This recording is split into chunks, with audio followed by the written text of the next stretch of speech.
تو ہم نے سورۃ فاتحہ کی شروعات میں بیان کر چکے ہیں اور اس کی قسمیں بھی ہم نے بیان کی ہیں. اب متقی ہدی للمتقین. اب تقوی کی تھوڑی سی تفسیر کریں گے کہ پردہ شریعت میں تقوی اس سے کہتے ہیں کہ انسان ان کاموں سے بچے جو آخرت کے لیے نقصان دہ ہوں. ان کاموں سے انسان بچے جو آخرت کے لیے نقصان دہ ہوں، یہ تقوی ہوتا ہے. تو آیت کے معنی یہ ہو جائیں گے کہ قرآن کریم ان لوگوں کو ہدایت دینے والا ہے جو پرہیزگار ہیں. اب تقوی کے 3 درجے ہیں. تقوی یعنی کہ 3 قسمیں بنا لیں یا 3 درجے بنا لیں کہ تقوی کی 3 قسمیں بنا لیں. تقوی کی 3 قسمیں ہیں. ایک یہ کہ دائمی عذاب سے بچنا، دائمی عذاب سے بچنا، ہمیشہ کے عذاب سے بچنا. دوسرا تقوی یہ ہے کہ عام گناہوں سے بچنا. اور تیسرا تقوی یہ ہے کہ اس چیز سے بچنا کہ جو حق تعالی سے روکے. اب جو پہلی قسم کہ ہمیشہ کے عذاب سے بچنا، اس لحاظ سے ہر مسلمان متقی ہے، کیونکہ جو مسلمان جس نے خالصتاً کلمہ پڑھا ہے، خالصتاً کلمہ پڑھا ہے، جو مسلمان وہ ہمیشہ کے عذاب سے محفوظ رہ جائے گا، کیونکہ ہمیشہ کے لیے اس نے عذاب میں نہیں رہنا. مسلمان جائیں گے ضرور جہنم میں، لیکن کچھ عرصہ کے لیے جہنم میں رہے، اور پھر جناب علی جب ان کے اوپر رب تعالیٰ کا پھر حکم آئے گا کہ وہ جنت میں چلے جائیں گے. ہمیشہ کے لیے جہنم میں مسلمان نہیں رہے گا جس نے خالصتاً کلمہ پڑھا ہے اور نبی سے پیار فرمایا ہے. اور دوسرا تقوی ہے عام گناہوں سے بچنا.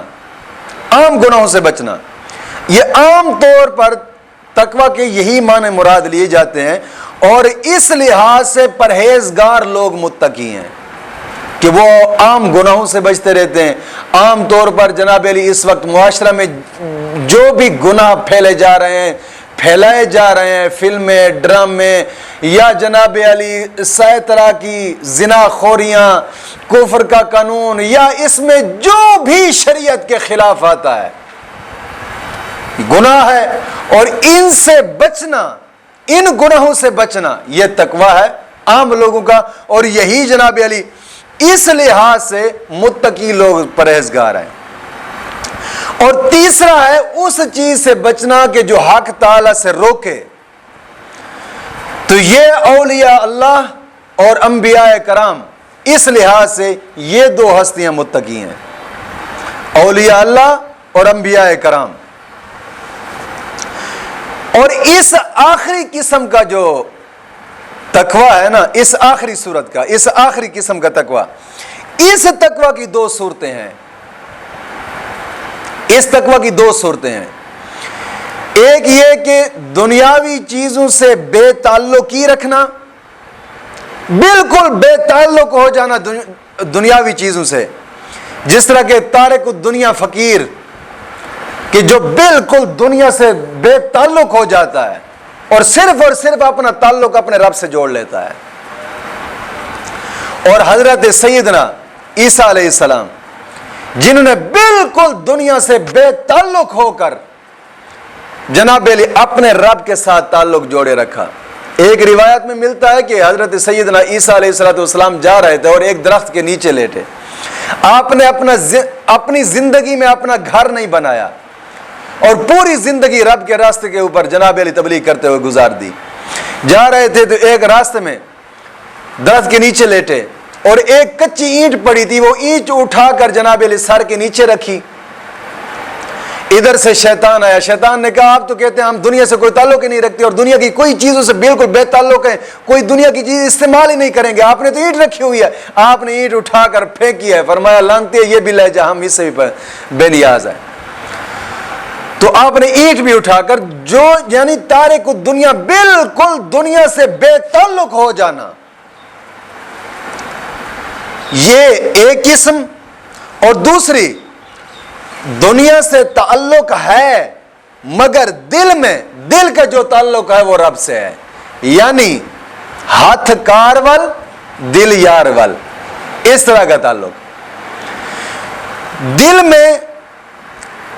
دل کا تعلق رب سے ہے، دنیا کے ساتھ تعلق ہے دنیا تک محدود، لیکن دل کا تعلق ہر وقت رب سے رہنا، ہر وقت رب سے رہنا۔ جس طرح کہ حضور غوث اعظم رضی اللہ تعالیٰ عنہ آپ درس ارشاد فرما رہے تھے، سبق پڑھا رہے تھے، سبق پڑھاتے ہوئے ایک آپ کا غلام آیا اور آ کر عرض کرتا ہے، حضور آپ کا وہ جو فلاں بیڑا آ رہا تھا تجارتی مال کا لادا ہوا، دریا سمندر پار کر رہا تھا، حضور وہ سمندر کے اندر ڈوب چکا ہے۔ آپ نے ایسے غور کیا، سر نیچے کیا اور پھر سر اوپر کیا، آپ نے فرمایا الحمدللہ، غلام چلا گیا۔ تھوڑی دیر گزری، پھر ایک غلام آیا، آ کر عرض کرتا ہے، حضور آپ کا جو بیڑا تجارتی آ رہا تھا نا مال کا، جو ڈوبا تھا، اللہ رب العزت نے اس کو کنارے لگا دیا ہے۔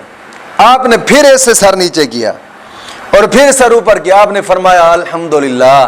غلاموں نے پوچھا حضور خیر ہے، بیڑا ڈوبا تھا تب بھی آپ نے سر نیچے کر کے پھر اوپر سر نیچے کیا اور اوپر کیا اور پھر فرمایا الحمدللہ، جب بیڑا کنارے لگ چکا ہے اللہ کے فضل سے پھر بھی آپ نے الحمدللہ بولا، کیا وجہ ہے اس کی؟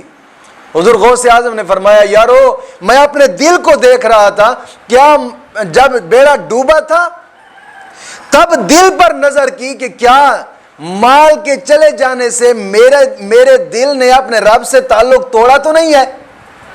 جب میں نے غور کیا تو میرا دل اپنے رب کے ساتھ تعلق اسی طرح جوڑے ہوئے تھا، اس کو دنیا کا خیال ہی نہیں تھا۔ پھر میں نے بولا الحمدللہ، رب کا شکر ہے۔ جب بیڑا کنارے لگ گیا پھر بھی میں نے دل پر غور کیا تو میرا دل اپنے رب کے ساتھ اسی رفتار میں جڑا ہوا تھا، پھر بھی میں نے بولا الحمدللہ۔ یعنی کچھ ایسے لوگ کہ جو دنیا سے تعلق رکھتے ہیں لیکن ان کا دل جناب علی، ان کے دل کا تعلق صرف اپنے رب سے ہوتا ہے، یہ دوسری قسم کا تقوی۔ یہ بھی نیک لوگوں کا رہا ہے، جس طرح کہ حضرت سلیمان اور حضرت یوسف علیہ السلام، انہوں نے، اور ولیوں میں سے حضور غوث اعظم رضی اللہ تعالیٰ عنہ، انہوں نے اس طرح کے تقوی کے اوپر عمل فرما کر زہر فرما دیا ہے۔ یہ بھی تقوی ہے، لیکن قرآن کریم میں ہر درجہ کے متقی کے لیے، ہر درجہ کے متقی کے لیے اسی کے لائق ہدایت ہے۔ لہذا عام لوگوں کو اسلام اور ایمان کی ہدایت ہے، اور خاص لوگوں کو ایقان اور احسان کی ہدایت ہے، اور خاص الخاص حضرات کے لیے حجاب کے دور کرنے اور جمال یار کی مشاہدہ کی ہدایت ہے۔ قرآن کریم میں ایک بات یاد رکھیے گا کہ تقوی جو ہے، تقوی یہ چھ معنوں میں ذکر ہوا ہے اس کا۔ قرآن کریم میں تقوی کا 6 معنوں میں ذکر ہوا ہے۔ ایک ایمان، دوسرا توبہ، تیسرا فرما برداری، اور چوتھا گناہوں کا چھوڑنا، پانچواں اخلاص، اور چھٹا خوف خدا۔ لیکن خیال رہے کہ خوف جو ہوتا ہے نا، خوف یہ 2 قسم کا ہوتا ہے۔ ایک خوف یہ ہے کہ کسی موذی چیز کا خوف ہونا، جس طرح کہ سانپ ہے، سانپ کے خوف سے انسان ڈر گیا ہے، یا بھونڈ ہے، یا پھر بچھو ہے، یا چیتا، گیدڑ، شیر، یعنی اس طرح کے موذی چیزوں کا خوف ہونا، یہ خوف۔ یا چور کا خوف ہے، مال لوٹ لے گا یا مار ڈالے گا۔ یا اور پھر دوسری قسم، ایک تو خوف کی پہلی قسم یہ ہوگی کہ موذی چیزوں کا خوف رکھنا، اور دوسرا خوف ہے طاقت کا خوف، قدرت کا خوف، جس طرح کے وقت کے وزیر اعظم کا خوف رکھنا، ڈرنا، یا وقت کے جناب علی جنرل سے ڈرنا، یا وقت کے سلطان سے ڈرنا، یہ قدرت کا خوف ہے۔ میں اس کی جناب علی جو پہلا خوف ہے تکلیف موذی جانور سے خوف، اس خوف سے انسان نفرت کرتا ہے اور بھاگتا ہے، یار کہیں یہ چیز مجھے ڈنگ نہ مار دے، بھاگتا ہے، نفرت کرتا ہے۔ اور جو دوسری قسم کا جناب علی خوف ہے نا، سلطان کا خوف، آقا کا خوف، اس خوف میں انسان اطاعت کی طرف آتا ہے، فرما برداری میں آتا ہے۔ یار میں اگر وزیر اعظم کے قانون کے خلاف کر دوں مجھے مار ڈالے گا، یا مجھے جیل میں پھینک دے گا، یا جنرل کا خوف رکھنا، یا اپنے رب کا خوف رکھنا، یہ اطاعت میں لاتا ہے۔ تو جناب علی خوف اور امید، اسی طرح نا امیدی کا خوف اور امید کا خوف، یہ بھی دو چیزیں ہیں۔ نا امیدی کا خوف انسان کو گناہوں پر ابھارتا ہے، انسان زیادہ گناہ کرتا ہے، اور امید کا خوف جناب علی یہ انسان کو گناہوں سے بچاتا ہے۔ نا امیدی کا خوف گناہ پر انسان کو دلیر کرتا ہے، بس یار یہ ہوتا تو ہے نہیں، چھوڑو یار، نماز کو بھی چھوڑو، قرآن کو۔ کئی لوگ ایسے نا امید ہو جاتے ہیں۔ نا امیدی کا خوف، بالکل اپنے رب کی رحمت سے نا امید ہو جانا اور پھر ہر قسمی گناہ میں مبتلا ہو جانا، ایک یہ۔ اور دوسرا کہ جناب علی خوف امید کا خوف، نماز پڑھنا، اپنے رب کی بارگاہ سے ڈرنا کہ مولا میری اس نماز کو اپنی بارگاہ میں قبول فرما لے، یہ ہے امید کا خوف۔ اور اسی خوف کو نبی کریم صلی اللہ علیہ وسلم نے حدیث مبارکہ میں بیان فرمایا، ابن ماجہ کی حدیث مبارکہ، الایمان بین الخوف والرجاء، کہ ایمان خوف اور امید کی درمیانی کیفیت کا نام ہے۔ یعنی نماز پڑھنا، اپنے رب سے ڈرنا، ایسا نہیں ہے نماز کے قریب بھی نہ آنا اور جناب علی قرآن کے قریب بھی نہ آنا اور دین سے بالکل دور دور بھاگنا اور محفل میلاد مصطفیٰ پڑھا لینا اور کہنا میں تو جنتی ہو چکا ہوں جی، یہ نہیں، یہ نا امیدی، یہ کوئی امید نہیں ہے۔ زندگی میں کوئی کبھی، زندگی میں کبھی نیکی کا کام نہ کرنا، زندگی میں کام نہیں کیا، نہیں آیا، اپنی پوری زندگی میں دین کی مخالفت کرتا رہا اور قرآن کے قانون کی مخالفت کرتا رہا اور کہ میں تو جناب علی محفل نہیں کرائی، میں نے 11ویں نہیں پڑھائی، میں تو جنتی ہو چکا ہوں۔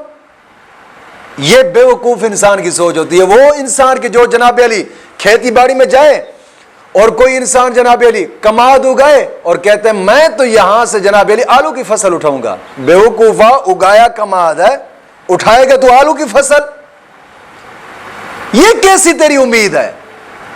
تو دنیا میں رہا ہے، نماز زندگی میں نے کبھی نہیں کی، جو فرض ہے اس کو چھوڑ دیا ہے، قرآن کو چھوڑ دیا ہے، دین کے قریب نہیں ہے، جو مستحب چیز ہے محفل میلاد، میں تو جناب علی یہ پڑھا کرنا، میں تو جنتی ہو چکا ہوں جی، نمازیں اس نے کہاں پوچھنی ہے، اس نے تو صرف اتنا پوچھا ہے میرے نبی کی میلاد کرایا تھا، بس کرایا تھا، اب تو جنتی ہے، جا، جنت اتنی سستی ہو چکی۔